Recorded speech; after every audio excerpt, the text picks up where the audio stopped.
Alrighty guys, we're back for some Rakdos Midrange, and this is a March of the Machine, the Aftermath Standard Brew. We're going to go over the deck, then hop right into some ranked, but first things first, for anyone who may not know, I'm Redcat and I play aggro decks and any decks with red in them as well, so I hope that sounds fun to you. Also, we do got that Discord link down in the description if you're interested in joining that up. Okay, what do we got packed into the build here? First of all, this is a post-ban build. So, Fable of the Mirrorbreaker, Reckoner Bankbuster, and Invoke Despair are gone. They have been eliminated, guys. So now we can experiment with different types of Rakdos midrange, which sounds pretty fun to me. Now, this one's pretty much based on treasures, but we do have Rankle and Torbran in here as a 3 of. It's a 5 mana for 1, 2 black, and 2 red. It's a 3/4, flying, first strike, haste. It's a legendary creature. And when Rankle and Torbran deals combat damage to a player or battle, choose any number of these. So, each player creates a treasure token, each player sacrifices a creature. If a source would deal damage to a player or battle this turn, it deals that much damage plus 2 instead. Overall, I think this is a pretty solid creature. I'm excited to see if it's going to do anything today.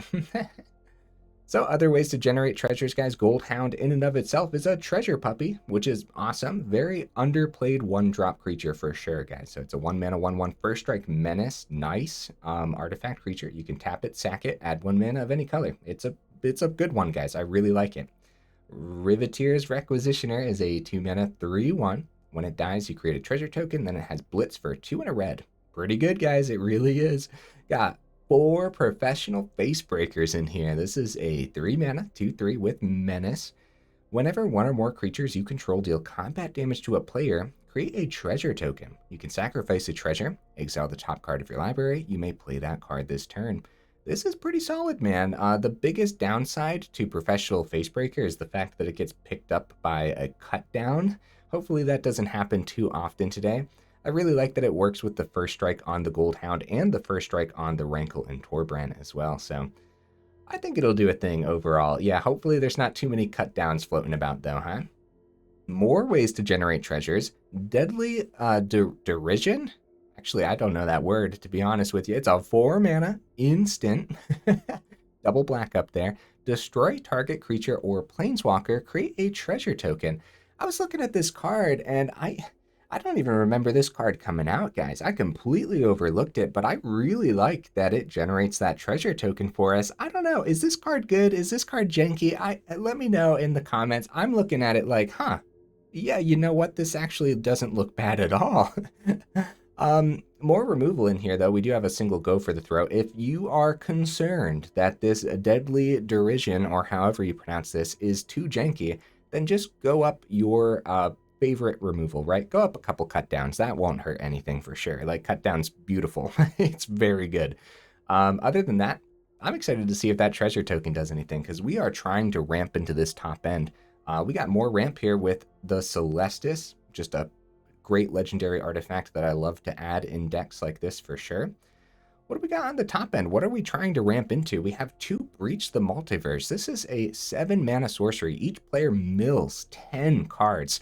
For each player, choose a creature or planeswalker card in that player's graveyard. Put those cards onto the battlefield under your control. Then each creature you control becomes a Phyrexian in addition to its other types. This is a really solid sorcery. If you can actually land this, you are probably winning. And there's a lot of great things that you would love to hit in your own deck here off of Breach, like Etali, for example. But it's not too bad to just hit a Rankle and Torbran off this too.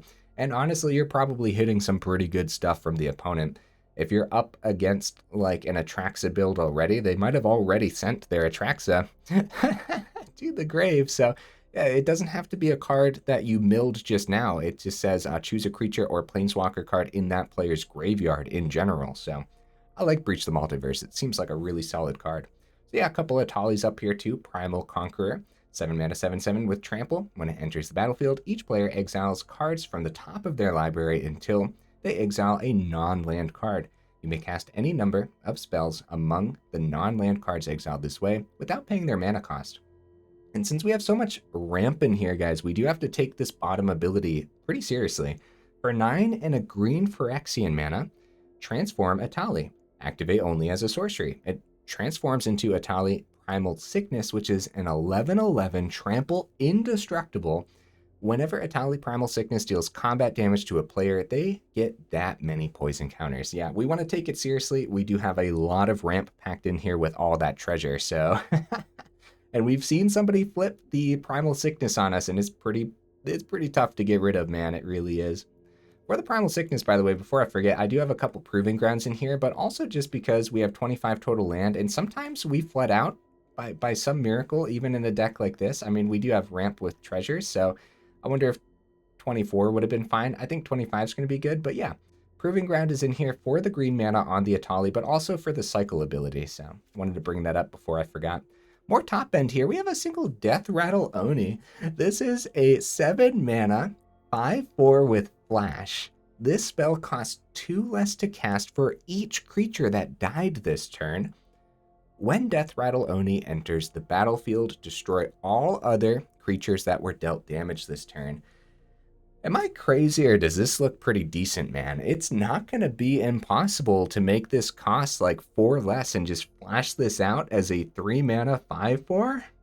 Am I crazy, guys? Is there too much jank packed into this build? I don't know, dude. Death-Rattle Oni seems sick. Trying it as a one-of. Hopefully we get to see it do something today. But yeah, I don't think it's going to be too bad at all. It's going to be interesting to see, though, huh?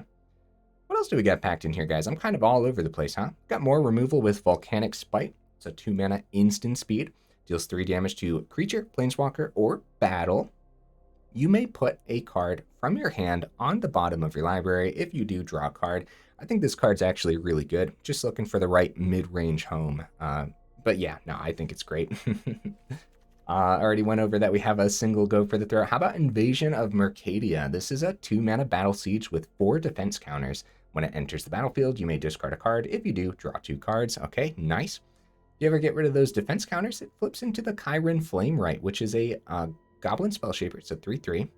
For 2 and a red, you can tap it, discard a card, create 2 1/1 blue and red elemental creature tokens. Creatures you control get +1/+0 and gain haste until end of turn. I really like having that Flamewright with a card like Rankle to kind of help us close up a game. It helps us go wide later on in the mid game if you really need to close up a game. Then those extra tokens go a long way, especially if they're dealing an extra 2 off of the Rankle and Torbran as well. I like Invasion of Mercadia, and I think it actually belongs in a lot of different builds, so... Okay, is that everything? No, it's not. I apologize, guys. I'm all over the place, right? Ayara, Widow of the Realm. Got one of them in here. It's a 3 mana, 3/3 legendary creature. You can tap it, sacrifice another creature or artifact. Ayara deals X damage to target opponent or battle, and you gain X life, where X is the sacrificed permanent's mana value. If this survives the turn, it's really good, man. For 5 and a red Phyrexian mana, transform Ayara. It transforms into the Furnace Queen. Of course, you can only activate that as a sorcery, by the way. So it's a 4/4 legendary creature as Furnace Queen.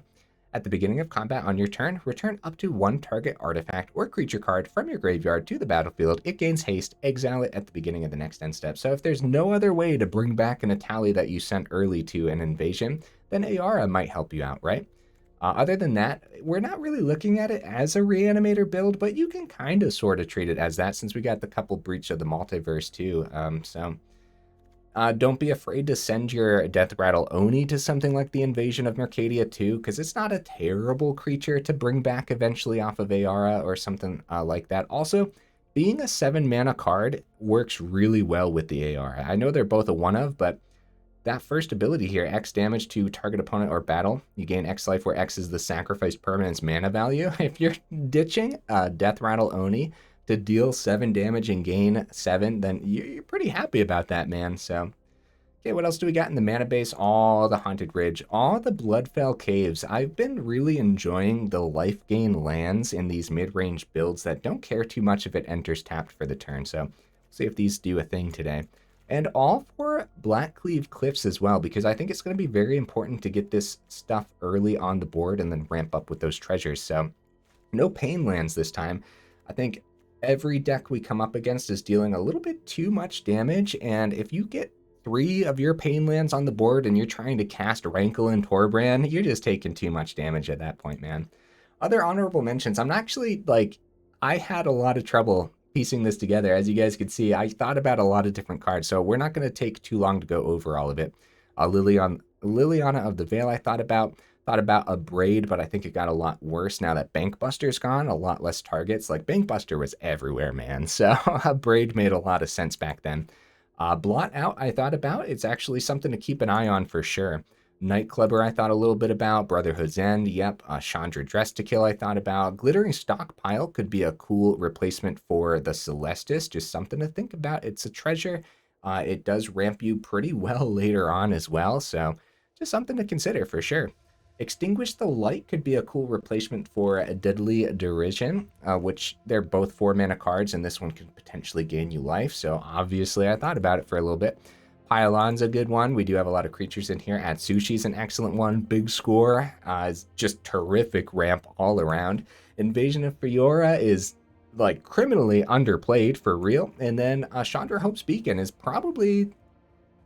I don't know, now that Invoke Despair's gone, I don't know if this is the go-to for Rakdos builds, but there's still a lot of sweet things you can do with Hope's Beacon and a Rakdos build, so it's really something to consider. We're just trying something a little more fun today, I would say. Is that everything, guys? We obviously have the Crucible and the Abandoned Mire in the mana base too. All right, let's go ahead, take this into some ranked and see how we do.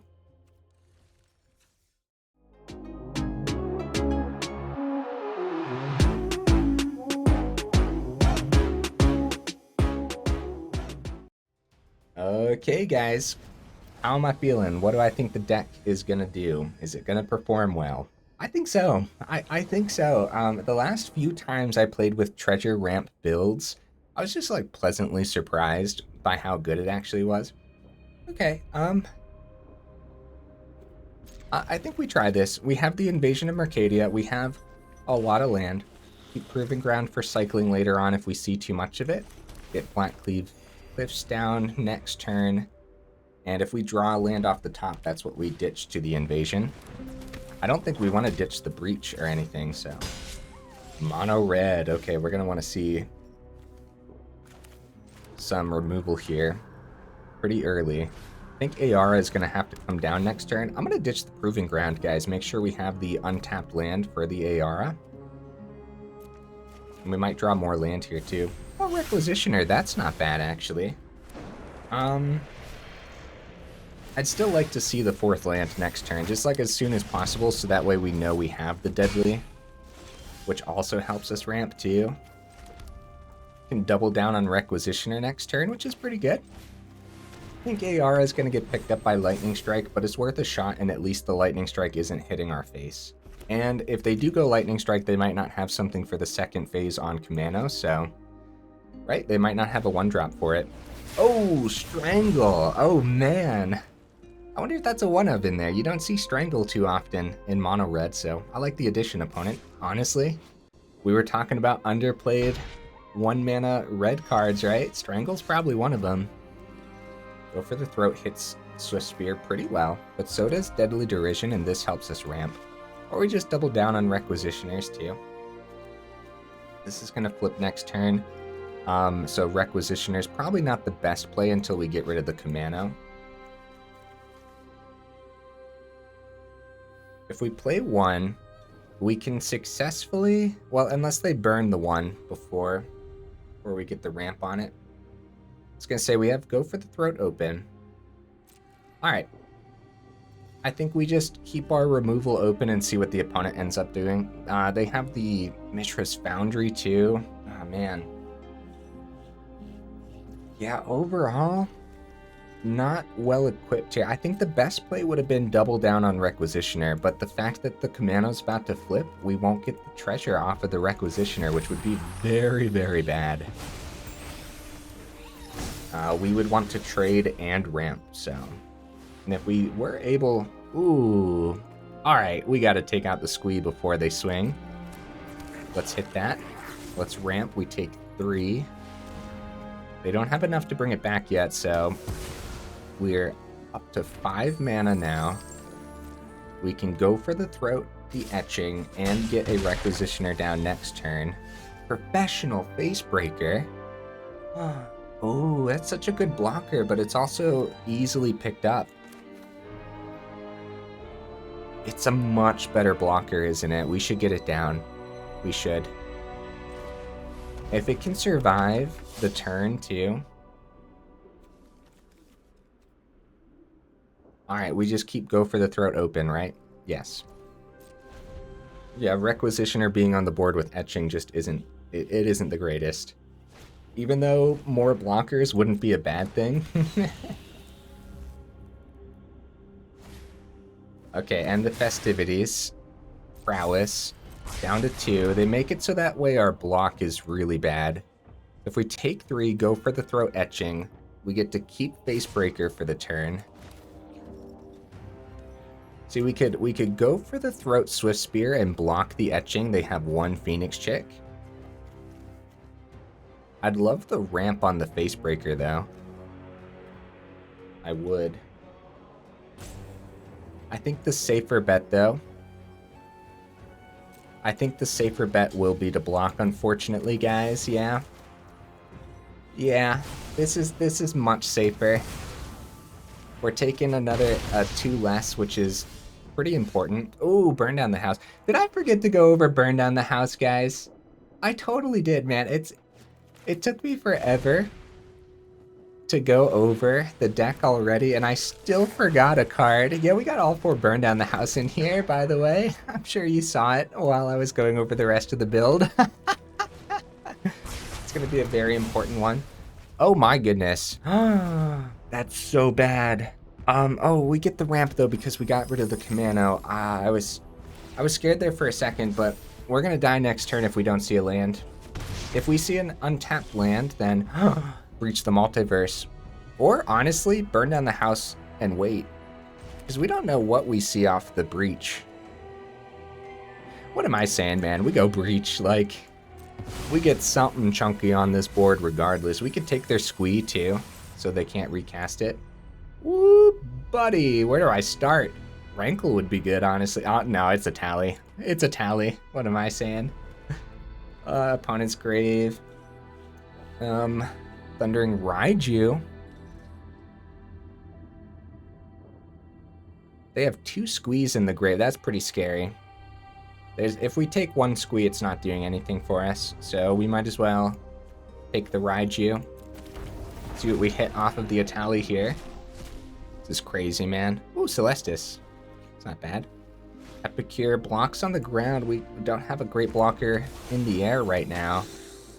Can always ditch the burn. I think we swing at Invasion, buff Raiju, flip Invasion, right? It's a great turn for us, man. But we're in danger. We are. We can't block in the air. We're down to 5 regardless, so just 2 pieces of burn from the opponent's hand and we're dead, so...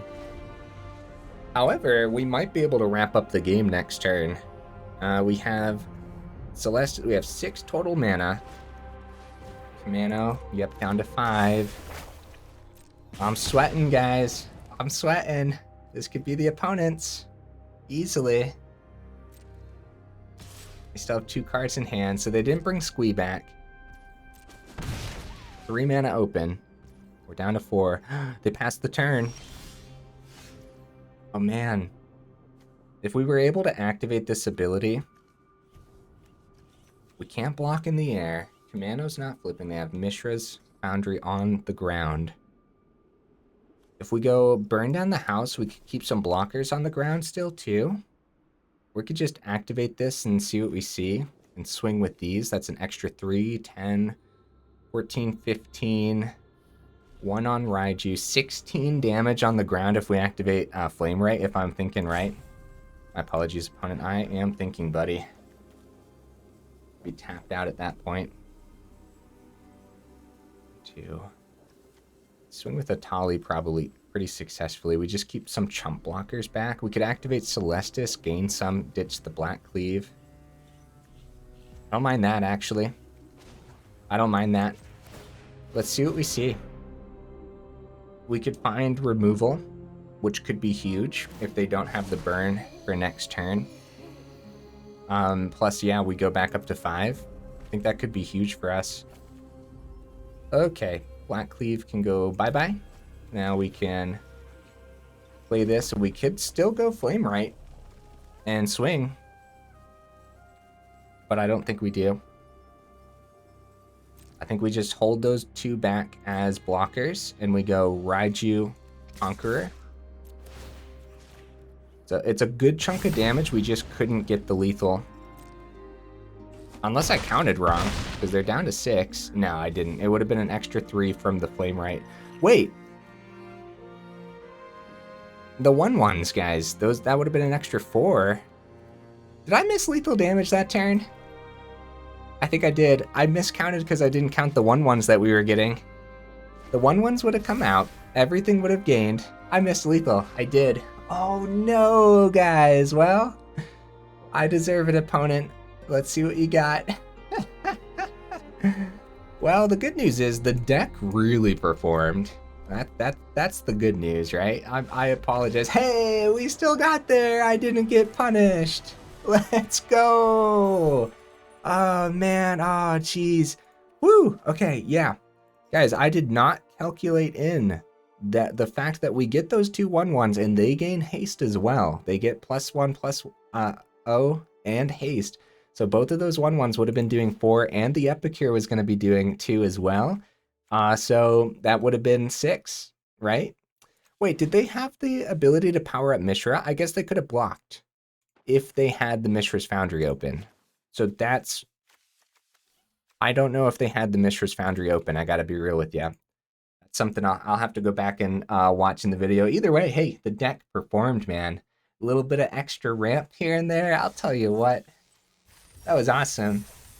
Let's hop right into the next one.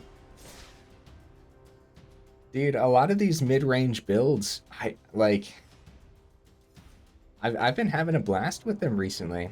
And I know I've actually been struggling to get aggro to work outside of like the classics right now, so a lot of these mid-range builds, it feels like they have a lot of power, but honestly, you'd never know until you play like at least 20 games with them. So you really got to just base it on feel and how much fun are you having with the build. So opponent goes first here. I just don't think this is a mulligan hand by any means. Forest, okay. Torbran's a good draw, but it's too late. Like, it's too late game as of right now, so... Oh, yeah. I'll do this on our turn. And I'll probably send the Breach. It's definitely a card we eventually want to see, but I want to see more removal right now. Okay, second Rankle. Okay. That's fine. We have more ways to filter that out, like Celestus and such. Contaminator, okay. Get some blockers down for Contaminator, potential ramp, or just go Celestus Goldhound and let them swing with the Contaminator. I think that's better. Getting Celestus down early on, and now if we see a land off the top, we won't even need the Goldhound for the Rankle. Which means we can use the Sacrifice ability to get rid of Contaminator and Goldhound if they don't play another creature. Yeah, I like that. I like that a lot, man. So the 25 land is going to be pretty important here. And hopefully we see it. I mean, right now the Breach is on the bottom and we know that much. Okay, Loam Speaker will be their sacrifice from the Rankle for sure. If we use Goldhound, swing with Rankle, might not be the best bet. It might be better just to use Burn Down House. Now that we have the 5th though, so Rankle, create treasure token, would create one for them too. Sacrifice, we get rid of Goldhound, and they get rid of Loam Speaker.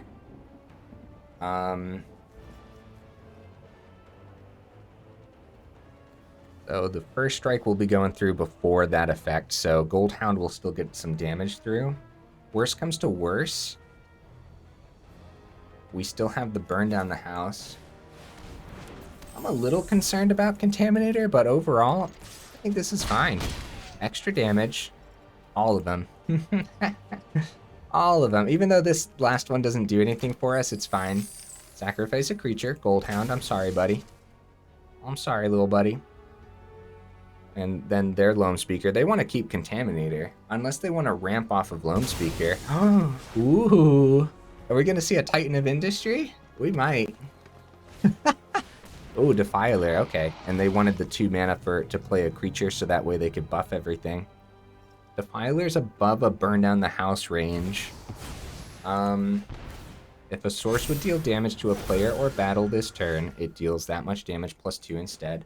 So I suppose we're going to have to go Rankle Swing, choose bottom ability. I might ramp with the treasure again too. And then go Burn Down House. It hits everything. Literally everything. Alright. Swing. They do have reach here with the Kodama. They block. Uh-oh. Well, that was a good block, opponent. that was a really good block, buddy. Well, crap. Everything's gonna get above this probably. So let's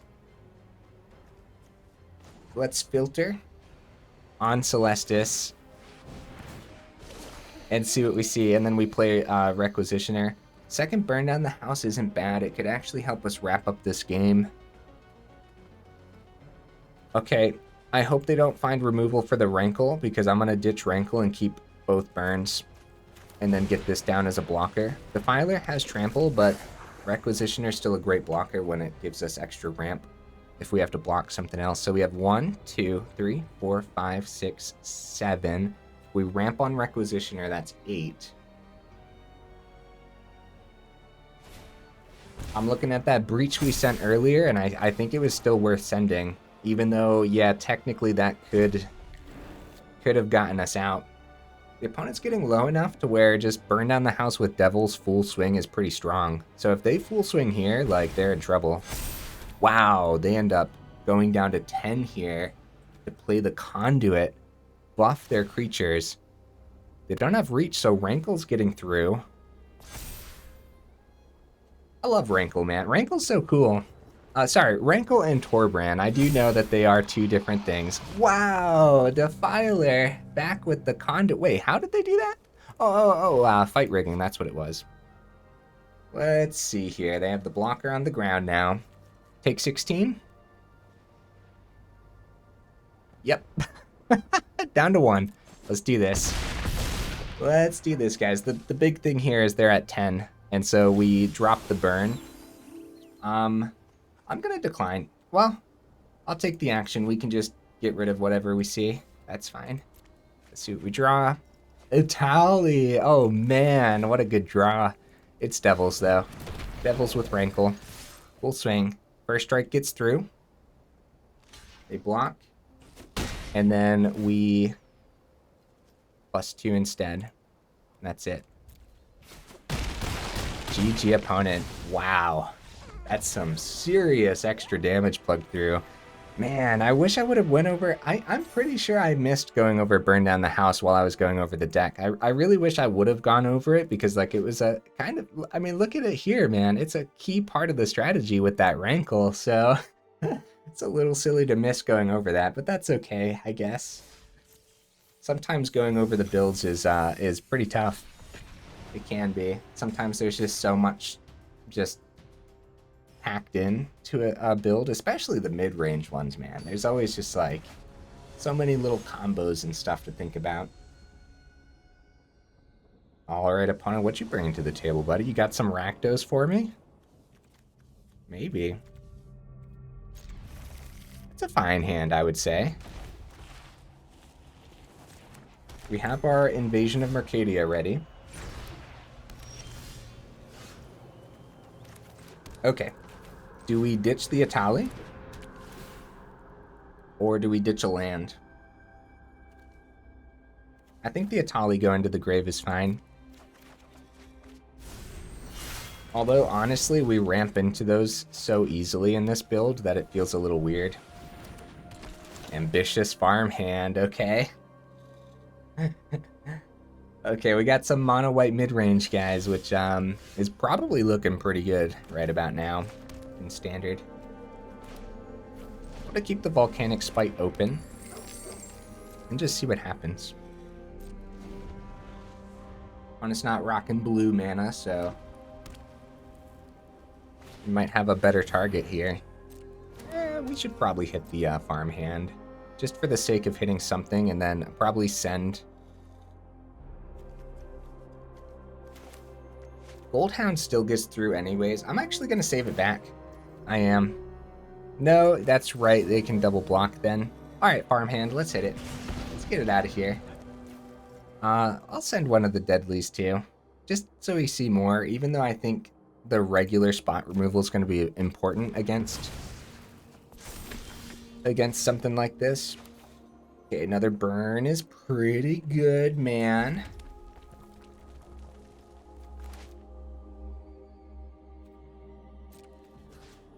I don't think I'm going to do burn down the house. Let's just keep the Deadly Derision open. Derision.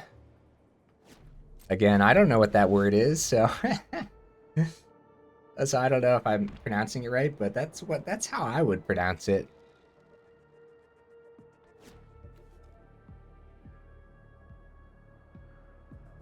Keeping Wandering Emperor open is probably what's going to happen, guys. Mono white doing the mono white things. Mono white mid range, of course. We do see mono white aggro every now and then, so Deadly Derision does hit the Wandering Emperor when it comes time. I guess we hold it back the same way we held back the or thought about holding back the Volcanic Spite. So if we go burn down the house, they have blockers for days. We keep this open. If we swing, they could just double block. They don't even need the Wandering Emperor. Double block. They could even just buff 1/2, give it first strike. At that point, the Deadly probably skips the Emperor for the turn, right? Alright, let's see what happens. I think this is fine. Let the Emperor hit and see what they do with the blocks here. Oh. Huh. 1/2 open. Plus the treasure, right? Yeah. 1/2 open. Let's save the Goldhound and see if they decide to play something here. Wandering Emperor, yep. Buff the other one. So by losing all of these creatures on the same turn... Oh, it's an exile effect, though. That's what they go for instead. So I thought they were going to go plus for the counters, and if that was the case, we would have lost 2 creatures. Death-Rattle Oni would have been 3 mana, not 2, unfortunately. If they don't play anything, Burn Down the House comes down full swings at the Wandering Emperor. I think full swinging over just going 5 damage for the first one's pretty good. If a creature comes down, though, yeah, then we burn everything. Then we do the damage. Okay, Celestus, we would have 1, 2, 3, 4 open, not enough.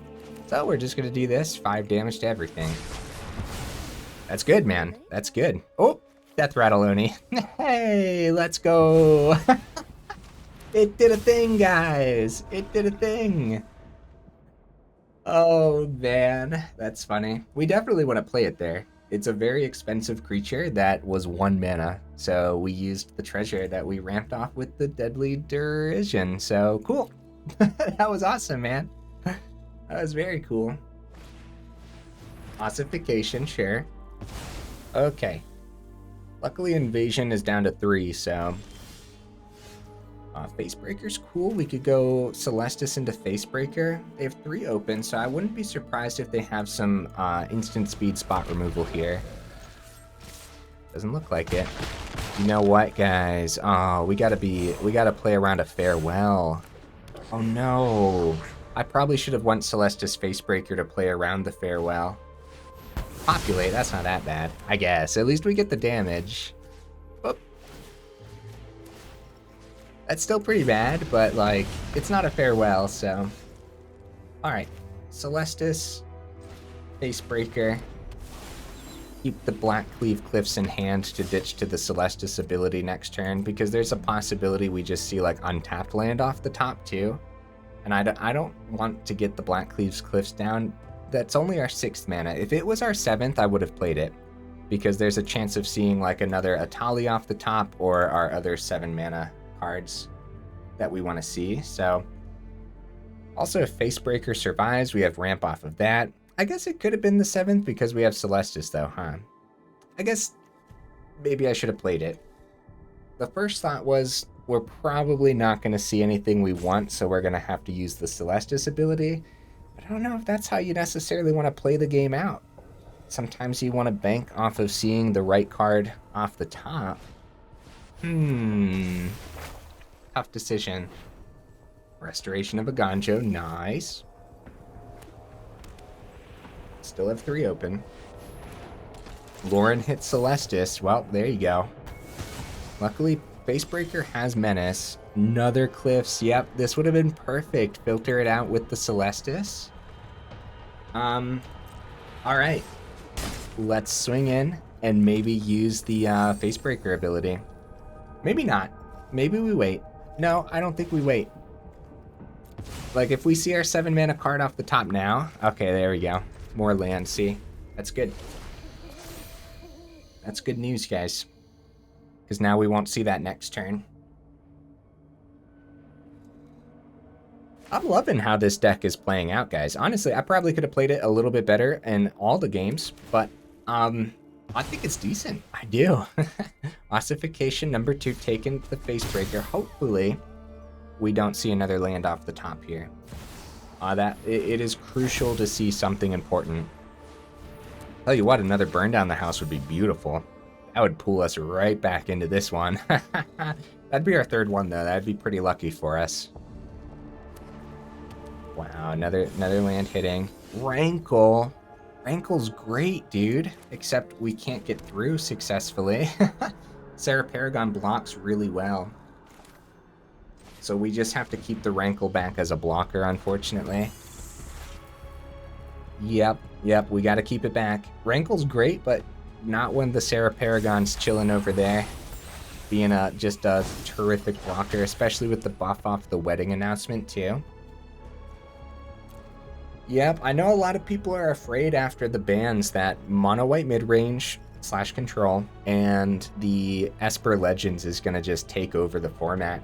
And while I think they are very, very powerful, I still think there's still a case to be made for soldiers and mono red. You know, I play best of 1. I don't play best of 3, so I think mono red I still think it's got it. But we'll see. We'll see what kind of cards the mono white and everything pack in. I mean, right now, whew, this looks terrifying, dude. This looks terrifying on so many levels. Down to 7. Again, if we see a burn down the house off the top, we're pulled right back into this. Invasion, we could find it. We could find it, guys. We still have 5 mana open. Here we go. Come on. No, Abandoned Mire is good, though. But now that's the nail in the coffin. More land. Good game, opponent. This could have been insane, dude. This could have been insane. I really do believe this could have gone either way. The Depopulate was brutal. If I would have played around the first Depopulate, I don't think it would have mattered too much. They did find 3 of their ossifications this game too. Yeah, good game, opponent. Good game. If I would have waited to flip the Invasion, yeah, if I would have just played around the first board wipe, maybe. I don't know, though. I think that would have been an uphill battle. Seeing the Etali was sweet. I think the big thing would have just been seeing the 3rd burn down the house, which, like I said, would have been lucky, even if we did see it on the Invasion, you know? Because we still had 35 cards in the deck, and only 2 of them were another burn down the house. So how far are we, guys? We are 39 minutes in. We're going to try to get a fast one. And if it's not fast, and if it's leaning towards the opponent, we'll just give it to them. It's totally fine. Totally fine. Then we have time to talk about the build. This was a fun one, guys. I've been enjoying the builds so far this week. We played some Boros enchantments yesterday. It was a nice mid-range build that was really fun. And then just some Rakdos ramp, I guess. Rakdos mid-range ramp. Worst hand of the evening. I think this is a mulligan. Even with the 3 mana, that was pretty bad. Keep 6, send a... Let's see, we need the double black. Send the mountain. I think that's fine. We have a chance of seeing a lot more land throughout the game. And ramp, of course. Evolving adaptive. We're seeing so much more green today, guys. This is fun. The bans have happened and everyone dusted off their forests. Ready to give it a shot. I love it. Okay, right into invasion. Ditch the... Ooh, burn down the house is going to be excellent. What do I ditch here? We really want to see more land. The ramp on Deadly Derision's good. I guess Rankle? I think the burn down the house is too important, and we definitely want to draw off the invasion. I don't think we ditched Crucible because we need to see the mana as soon as possible. Another Rankle off the top, actually. A lot of top-end cards in hand now, guys. Alright, Go for the Throat is open for something good. A deck like that probably runs like Tamiyo's Safekeeping or another form of protection, right? So...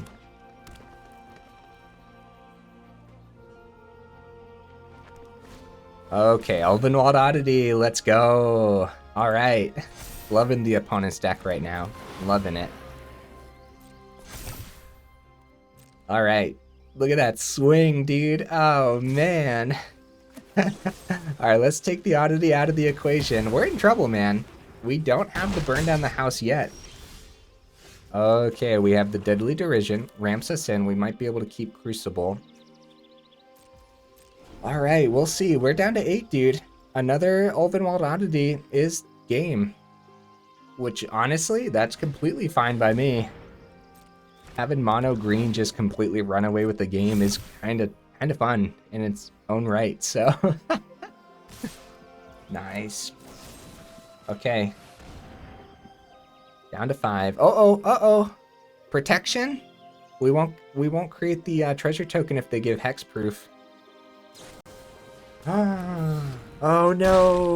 Okay, wait. It's fine. We still have the Crucible as the 5th. Which means we still have the burn down the house. Alright.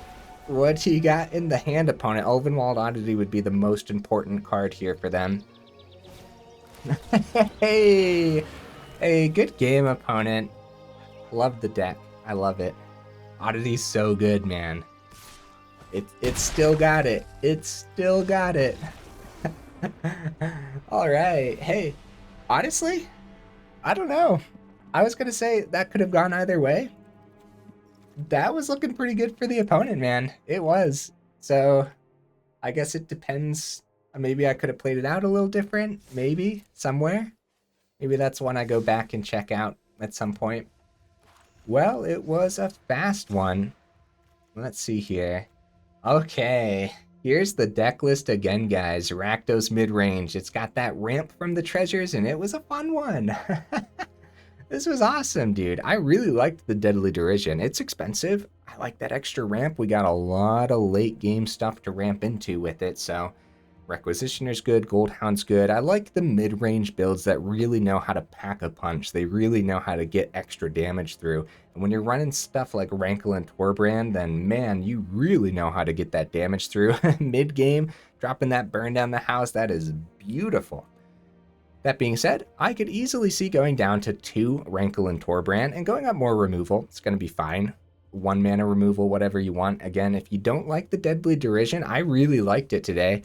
If you don't like it, just go up your favorite removal, go up another Go for the Throat, go up your cut downs, whatever you need, right? I don't know if you necessarily want to go up more red removal unless it's utility removal, like a Braid, which like I said, I think it got worse now that Bankbuster's gone. Or maybe a 3rd Volcanic Spite, which I actually think is really good too, so... Not too much to say about this one, guys. Etali was great. I would have liked to see Breach the Multiverse do more, but it was still really cool when we did see it. And we only have 2 of them too, so I can't complain too much. Death-Rattle Oni was really cool. I wouldn't drop this. I think more testing's required. I think it's actually pretty decent, man. Yeah, I liked this one. I think more testing's required. I think it can actually do a thing, so... Guys, if you made it this far into the video, I super duper appreciate you, and I will see you in the next one.